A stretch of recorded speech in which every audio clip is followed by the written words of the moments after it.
elle est peuplée de gargouilles, de chimères.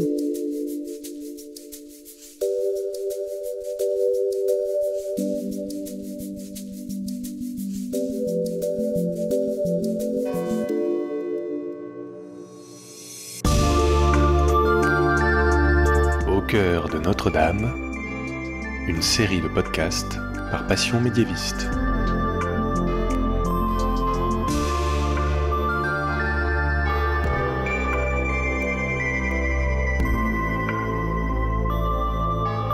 Bonjour à toutes et à tous et bienvenue dans ce 7e épisode de la série spéciale sur la cathédrale Notre-Dame de Paris du podcast Passion médiéviste.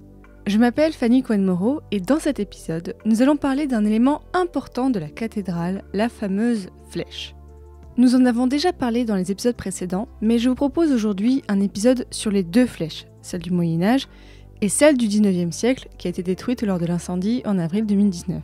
Et pour parler de tout ça, j'ai le plaisir de vous faire rencontrer quelqu'un qui connaît bien toutes ces histoires.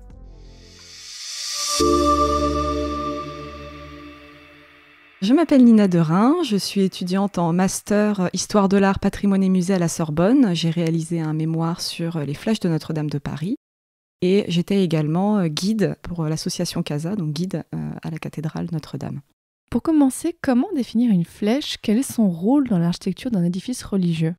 Une flèche, c'est la partie pointue en forme d'aiguille, de pyramide, comme vous voulez, qui couronne parfois les hauteurs des édifices.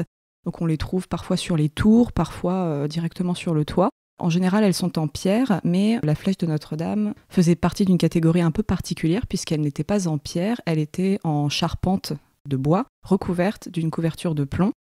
Ces flèches n'ont pas d'utilité structurelle, les édifices s'en passent très bien, d'ailleurs il y en a énormément qui ont disparu depuis le Moyen-Âge, mais déjà elles servent de clocher, la plupart d'entre elles comportent des cloches à l'intérieur, c'était le cas de celle de Notre-Dame, et surtout elles ont une fonction symbolique en fait. D'abord religieuse, puisqu'elles représentent un peu un doigt tendu vers le ciel, en fait, comme un piédestal qui brandit haut dans le ciel la croix, puisque sur la plupart de ces flèches, même toutes, en fait, il y a le fameux coq, mais il y a aussi une croix, bien sûr.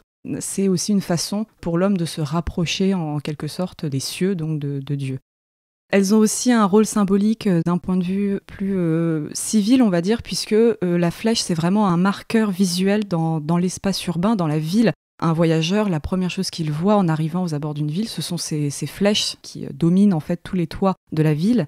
C'est comme ça qu'on identifie une ville. D'ailleurs, dans les enluminures, dans les vieilles gravures, on représente une ville en représentant ses clochers, en représentant ses flèches.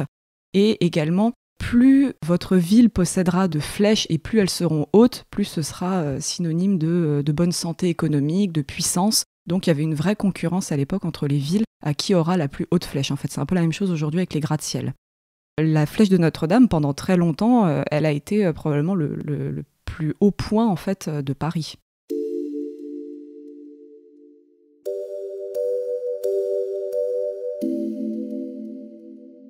Notre-Dame, depuis le début, en fait, possédait une flèche. Alors cette flèche était située sur la croisée du transept, c'est-à-dire sur l'intersection entre la nef et le transept, donc vraiment au milieu de l'édifice. Et cette flèche, en fait, elle était contemporaine de la charpente, donc la charpente du XIIIe siècle qui a brûlé là au mois d'avril 2019. Donc elle était en bois également, en fait, elle faisait partie intégrante de cette charpente. Alors on ne sait pas exactement, avec précision, quand elle a été construite, à la décennie près, parce que de toute façon, c'est toujours un peu compliqué de savoir ces choses-là. Donc elle s'est dressée en fait sur le transept de la cathédrale pendant plusieurs siècles, jusqu'à la Révolution française. En fait, à la Révolution française, on considère que c'était la plus ancienne flèche de ce type qui était encore debout. C'est des ouvrages très fragiles et donc très souvent ça disparaissait à cause des intempéries, à cause du feu. Et celle de Notre-Dame avait survécu jusqu'à la Révolution française.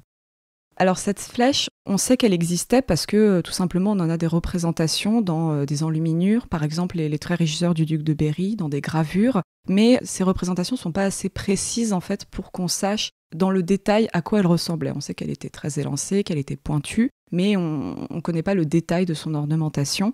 Ça explique en partie pourquoi la flèche de Viollet-le-Duc possédait une grande part de création. Mais en tout cas, ces représentations suffisent à prouver qu'il existait bien une flèche. Ça, parfois, on a encore du mal à l'admettre.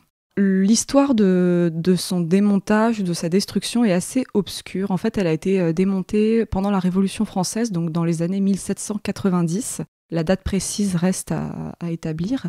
Évidemment, c'est très symbolique de priver un édifice religieux de sa flèche, surtout à une époque qui était très hostile au clergé.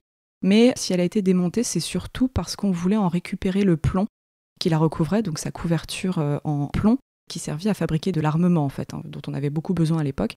La flèche de la Sainte-Chapelle, qui est juste en face, a subi le même sort, en fait. On démontait ces flèches pour récupérer le plomb.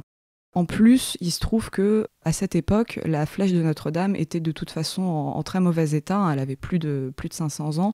Elle penchait, le bois était pourri, il manquait des pièces. Donc ça a été beaucoup plus simple de toute façon de la démonter que de la réparer. Il n'en était pas question. Donc on a amputé la cathédrale de sa flèche. Mais de la même façon, quand vous coupez un arbre, il reste les racines sous terre. Et bien là, c'est pareil, en fait. On a coupé le corps de la flèche, mais les racines étaient encore en place sous la toiture de la cathédrale, et ces racines sont restées en place jusqu'à la campagne de restauration de Lassus et Viollet-le-Duc. Et donc ces racines sont aussi une preuve que cette flèche a bien existé. Un arbre, donc vous avez bien sûr le tronc qu'on voit qui sort de terre, mais il est fixé dans le sol par un réseau de racines qui est invisible. Et une flèche, c'est la même chose. Ce qu'on voit, nous, c'est le corps de la flèche, donc qui est décoré, etc. Mais pour que cette flèche tienne, il faut qu'elle soit enracinée solidement, directement dans les combles de la cathédrale. Ces racines, on appelle ça une souche. Donc là encore, on retrouve un peu le vocabulaire de l'arbre. Ça s'appelle une souche. Ça permet en fait à la flèche de rester stable, de ne pas plier face au vent, de ne pas se tordre. Alors à Notre-Dame, vu que cette souche se trouvait sur la croisée du transept, donc au croisement entre la nef et le transept, eh bien elle adoptait la forme de 4 pieds, un petit peu comme la tour Eiffel en fait, comme le bas de la tour Eiffel, vous aviez 4 pieds qui allaient se poser sur les piliers de la croisée du transept et qui ensuite se rejoignaient au centre et de là montait la flèche. Après la Révolution française, dans les années 1830, en fait, on commence à se réintéresser au Moyen-Âge et donc aux monuments qui y sont associés, notamment les cathédrales, les édifices gothiques. Et on commence à se rendre compte que vraiment, ils sont en très mauvais état, parce que ça a souffert pendant la Révolution, puis même c'était très ancien, c'était abîmé, etc. Donc on décide de lancer un concours pour choisir quel architecte va restaurer la cathédrale de Paris. Donc c'était quand même une grosse affaire, parce que c'est un édifice évidemment monumental et il ne fallait pas faire n'importe quoi. Les 2 architectes qui vont remporter ce concours, donc en 1844, c'est Eugène Viollet-le-Duc et son associé Jean-Baptiste Lassus. Eugène Viollet-le-Duc, il est encore assez jeune à l'époque, il a une trentaine d'années, il est en train de restaurer la basilique de Vézelay, en Bourgogne. Et Jean-Baptiste Lassus, lui, il est connu pour avoir restauré plusieurs édifices parisiens, et notamment la Sainte-Chapelle, à laquelle il a également redonné une flèche, donc il s'y connaissait déjà un peu en flèche. Ils ont remporté ce concours parce que c'est leur projet qui a été jugé le plus fidèle à ce à quoi la cathédrale ressemblait autrefois, et ce grâce à une très importante recherche documentaire. En fait, ils ont basé leur projet sur la recherche de sources graphiques, de sources descriptives, pour avoir une vision la plus précise possible de ce à quoi ressemblait la cathédrale autrefois. Et c'est notamment grâce à cette documentation qu'ils savaient qu'il y avait une flèche sur la croisée du transept de Notre-Dame. Le projet qu'ils présentent en 1844 a beaucoup évolué après avec le temps en fonction des circonstances, etc. Mais dès 1844, ils avaient pour projet de reconstruire une flèche. Ça faisait vraiment partie du projet d'origine. Alors pourquoi reconstruire une flèche ? Surtout parce que cette flèche, elle faisait vraiment partie de la silhouette de la cathédrale en fait. Cette forme très fine, très élancée, d'une part, ça contrebalançait un peu la lourdeur des 2 tours de façade qui sont quand même très massives, très carrées. Et ça permettait aussi d'animer l'horizontalité de cette longue nef. Ça permettait un peu de conduire, on va dire, l'œil vers le ciel. Ça affinait les formes de la cathédrale. D'ailleurs, on s'en rend compte aujourd'hui, maintenant qu'il n'y en a plus, que ça change quand même un peu les formes générales. Reconstruire une flèche, c'est également l'occasion de mettre en pratique des techniques de construction très élaborées qui sont maîtrisées par des artisans d'excellence. Par exemple, reconstruire une charpente de flèche, c'est beaucoup plus complexe que construire la charpente d'une maison. Et évidemment, c'est un ouvrage qui est très haut, qui est très pointu. La base est complètement différente. Donc ça, c'est une prouesse technique en soi. Également, la couverture en plomb a nécessité de redécouvrir des techniques de façonnage du plomb qu'on n'avait pas pratiquées depuis des siècles. Et donc, le fait de reconstruire une flèche, ça permet de mettre en pratique ces techniques détenues par des ouvriers d'excellence, en fait.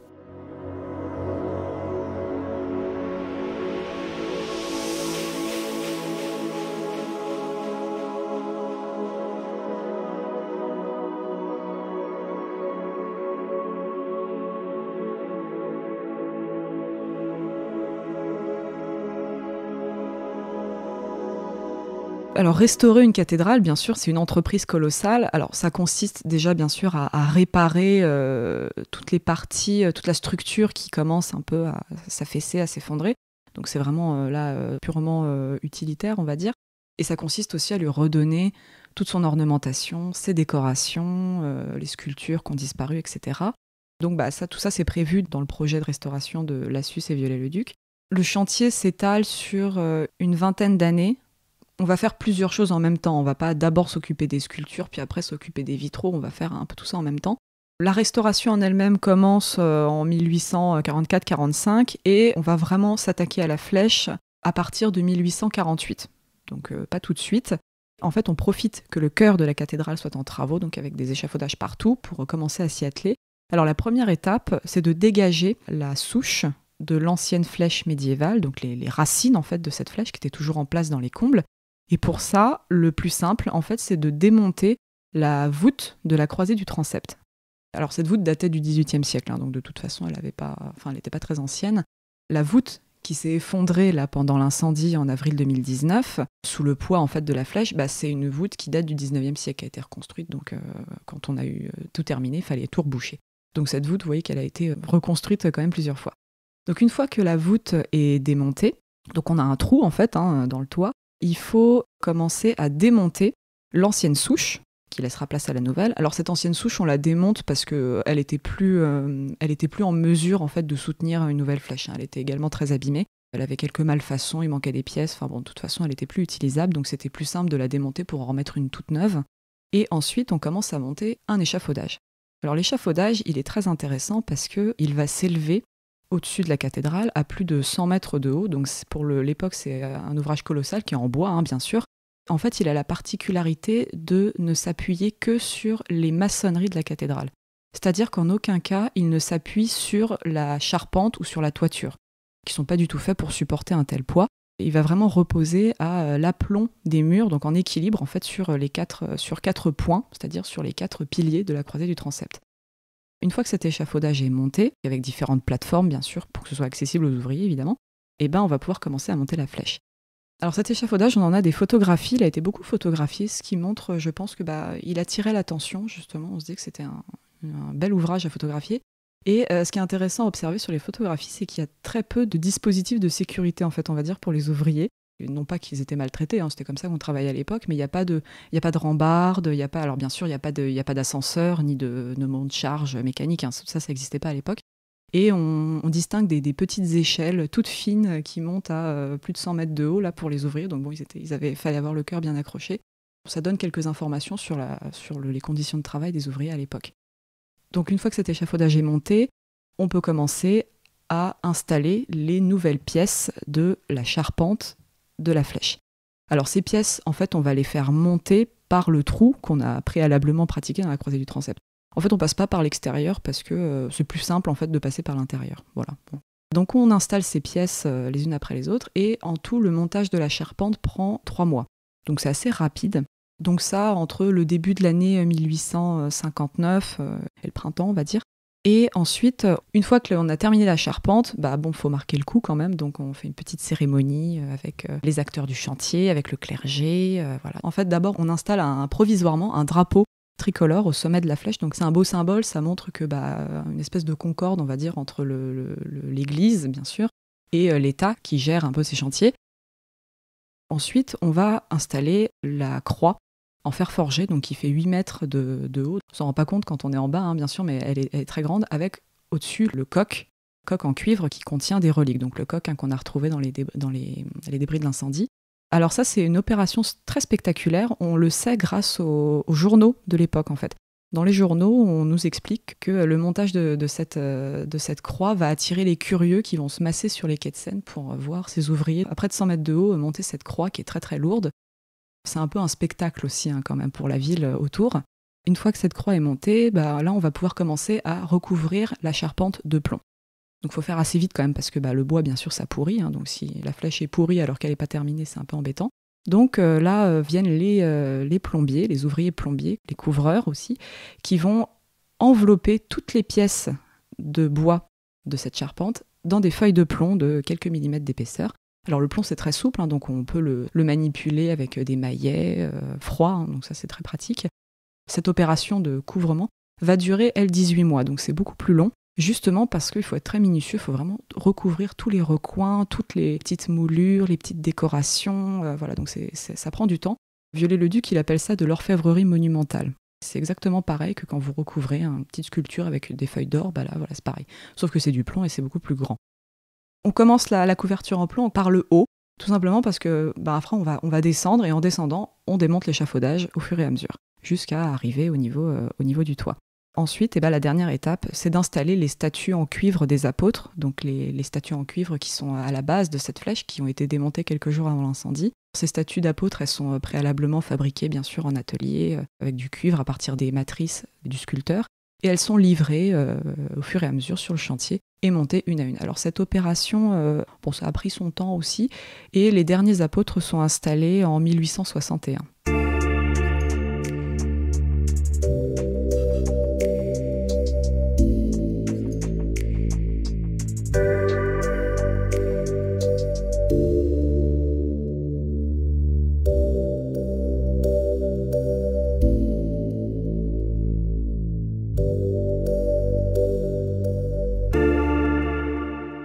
Une fois que les derniers apôtres sont montés, on est en 1861, la restauration de la cathédrale n'est pas encore terminée. Elle se termine officiellement en 1864, mais ça marque quand même symboliquement un point d'orgue, on va dire, à ce chantier.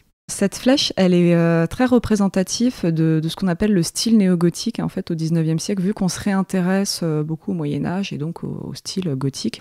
On s'imprègne en fait du style gothique pour essayer de faire renaître, de faire revivre ces formes. Donc c'est un peu réducteur de parler de pastiche ou de copie parce qu'on ne fait pas que copier bêtement ce qu'on a sous les yeux, on essaye de le réinterpréter, de l'embellir aussi un peu parfois. Et cette flèche le montre bien parce qu'elle présente vraiment des formes qui sont typiques du style gothique, mais toutes ces formes vont être assemblées entre elles. Et puis vu qu'on ne savait pas précisément à quoi ressemblait la flèche médiévale, de toute façon, les décorations de la nouvelle flèche, il a bien fallu les créer.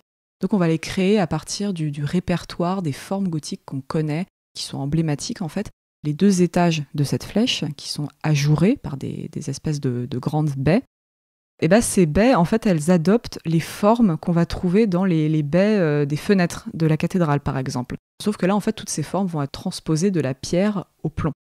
On avait, par exemple, ce qu'on appelle des lancettes, donc c'est ces espèces de grandes fenêtres très étroites et très hautes, qui se terminaient par des petits arcs brisés, par des trèfles, des polylobes.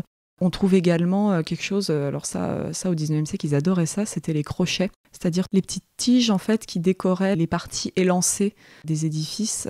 Il y en a beaucoup à Notre-Dame, il y en a par exemple sur les arêtes des tours.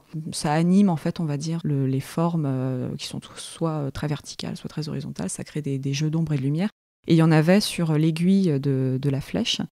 Tout ça, ça montre vraiment comment on va assimiler le vocabulaire ornemental gothique pour en faire quelque chose de neuf, mais en même temps qui s'inspire de l'ancien. Alors, cette flèche, elle est aussi néo-gothique du point de vue des techniques, en fait, parce que l'architecture gothique, c'est pas qu'un style, en fait, c'est aussi tout un principe technique. Et cela tout simplement parce qu'en fait, il a été décidé de la reconstruire dans les matériaux traditionnels du Moyen-Âge. On aurait pu refaire une flèche dans un matériau complètement différent. Par exemple, à Rouen, à la même époque, on est en train de construire une flèche en fonte. Bon, la fonte, c'est pas du tout un matériau du Moyen-Âge. Et donc là, le fait de faire l'effort de retrouver, d'acquérir la maîtrise des techniques anciennes, donc c'est-à-dire la charpenterie, la plomberie d'art, ça montre vraiment cette volonté de s'inscrire aussi dans les techniques médiévales. Ce sont aussi ces matériaux-là qui permettent de créer toutes ces ornementations, parce que le bois, ça se sculpte très finement, le plomb, ça se modèle très finement. Donc ça permet justement de reproduire toutes ces petites fioritures qui sont typiques du gothique. Cette flèche, elle est vraiment représentative du style néo-gothique parce qu'elle est peuplée de gargouilles, de chimères, donc tous ces monstres grimaçants qu'on voyait pas forcément quand on observait la flèche d'en bas, mais en fait, il y en avait vraiment beaucoup. Il y avait des espèces de dragons, enfin bon, on sait jamais trop quel animal ça représente. Et ça, c'est vraiment devenu dans l'imaginaire collectif l'archétype du style gothique. On voit une gargouille, on se dit « Ah bah ça, c'est gothique ». Alors qu'en fait, c'est vraiment au 19e siècle, on adorait ces monstres en fait. Donc là, on en a mis partout, hein, on les a recréés complètement. Donc ça s'est vraiment assimilé au style néo-gothique. Et sur la flèche, c'est vrai qu'il y en avait beaucoup, donc qui étaient en plomb également. Hein. D'ailleurs, le sculpteur qui les a réalisés, on pense que c'est le même que celui qui a sculpté les monstres de la galerie des chimères. Donc ces monstres très connus qui sont en fait à la base des tours. Par exemple, la Strige, donc cette chimère très connue qui se penche au-dessus de Paris, qui observe en fait la ville, qui est devenue un peu aussi le symbole de Notre-Dame. Hein. Bon, il y a qu'à voir dans le bossu de Notre-Dame, hein, ces chimères, on leur a carrément donné vie. Donc ça sortait en fait de l'imagination des artistes du 19e siècle, mais qui s'inspiraient en fait, qui étaient inspirés par le Moyen-Âge.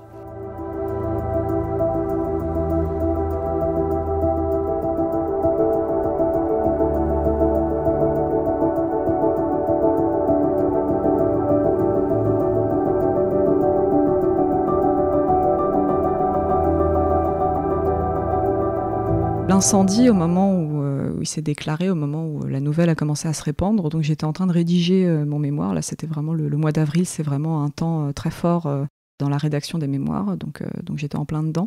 J'étais en train de traiter de la partie d'ailleurs qui parlait de la destruction de la flèche médiévale. C'est assez ironique.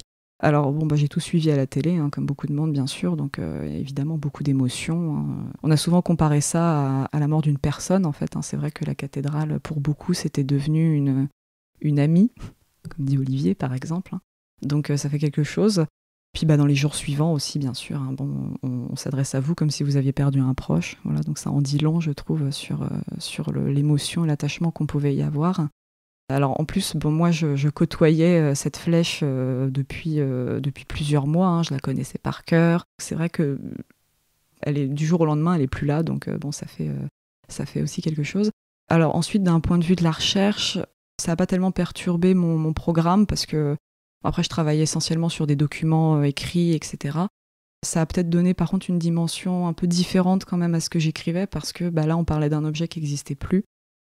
Après, même si bien sûr on se serait très aisément passé de ce drame, il faut aussi voir toutes les leçons, tout ce qu'on va pouvoir en tirer. C'est-à-dire que depuis l'incendie, il y a des personnes formidables qui travaillent sur la cathédrale, qui en profitent aussi pour l'étudier. Je pense par exemple à tout ce qui va être dendrochronologie, à tout ce qui va être analyse du bois, tout ce qui va être analyse des pierres, etc. La disparition de cette flèche aussi, je pense que c'est l'occasion de remettre en valeur aussi le patrimoine néogothique en France, qui est très présent en fait, parce que en fait, il est partout. Enfin, toutes les églises ont été restaurées au 19e siècle. Il y a beaucoup de choses qui ont été construites au 19e siècle dans le style néogothique. Et pourtant, c'est encore assez mal connu, voire mal compris du grand public. Parfois, on ne fait pas la différence entre les deux, ou parfois on se dit ça date du 19e siècle, donc c'est pas très intéressant, ou ça n'a pas beaucoup de valeur, parce que c'est plus récent. Alors qu'en fait, pas du tout, hein. C'est un courant artistique qui est extrêmement important. Et donc, le fait que cette flèche ait disparu, le fait qu'elle soit plus là, ça permet d'attirer l'attention sur ce patrimoine néogothique. Parce que vu que les gens s'y intéressent pas vraiment, forcément, il va être peut-être moins bien entretenu, on va dire. Et il y a beaucoup d'églises, par exemple, dans les villages en France, qui datent du 19e siècle, qui sont pas vraiment entretenues. Déjà parce que, évidemment, il y a toujours une question de moyens. Et qui disparaissent, en fait, un peu dans l'indifférence.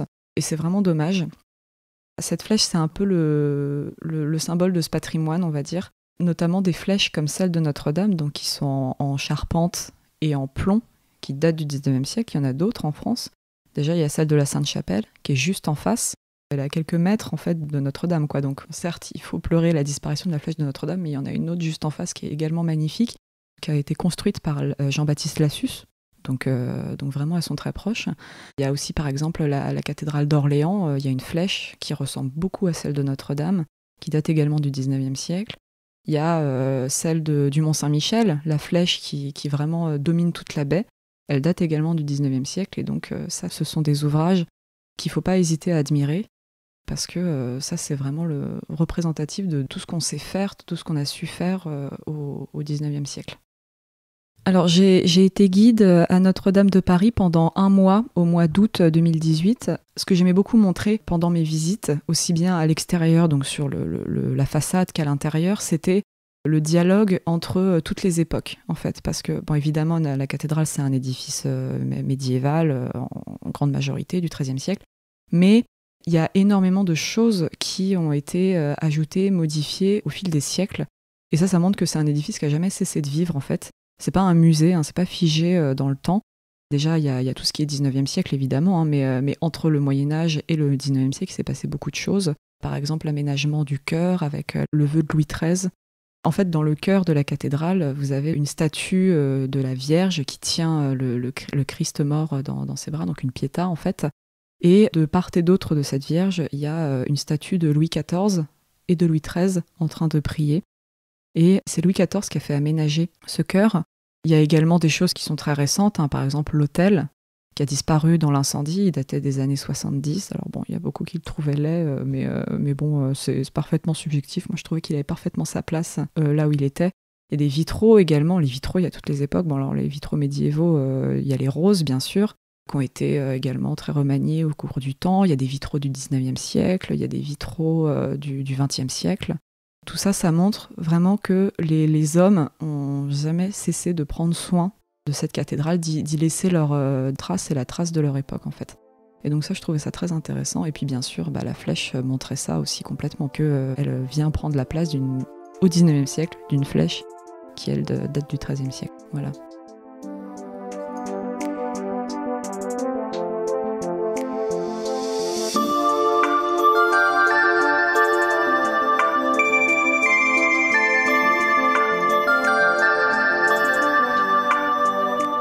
Dans le prochain épisode de cette série spéciale, l'avant-dernier épisode déjà, nous ferons un léger pas de côté. Vous entendrez une nouvelle personne dont vous avez déjà entendu le nom dans l'un des premiers épisodes.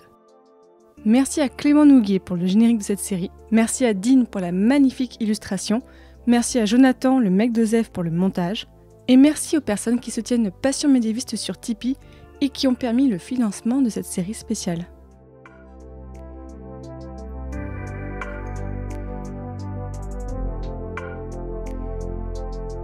Pour moi, la construction, c'est un tout.